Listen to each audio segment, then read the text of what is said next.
Alors, pour exporter des semences et des plants en dehors de l'Union européenne, le premier principe à savoir, c'est qu'il n'y a pas de règles totalement harmonisées dans l'ensemble des pays du monde. Donc, les règles pour l'exportation, elles sont dépendantes de l'exigence du pays tiers importateur. C'est-à-dire que c'est le pays vers lequel vous souhaitez aller qui va vous donner les exigences auxquelles vous devez satisfaire pour entrer dans ce pays.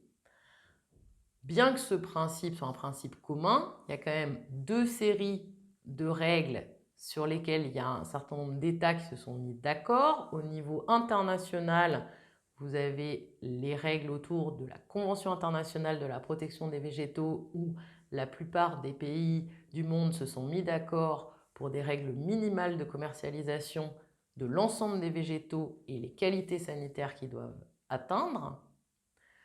Donc ça veut dire qu'on limite l'introduction de certains organismes nuisibles dans certaines parties du monde ou qu'on interdit par exemple certains produits de circulation entre deux continents par exemple parce qu'on sait qu'ils sont porteurs de certains organismes qui pourraient s'installer dans le second continent. Donc ça, on s'est mis d'accord pour cette série de règles.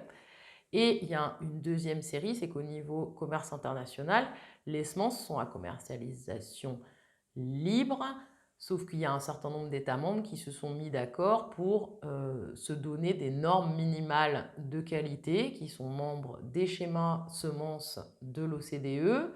Et donc, il y a 66 pays aujourd'hui qui sont membres des schémas semences de l'OCDE. Donc, quand on commerce à l'intérieur de ces 66 pays, on étiquette et on contrôle selon les normes de l'OCDE. On sait ce qu'on a comme attendu de qualité.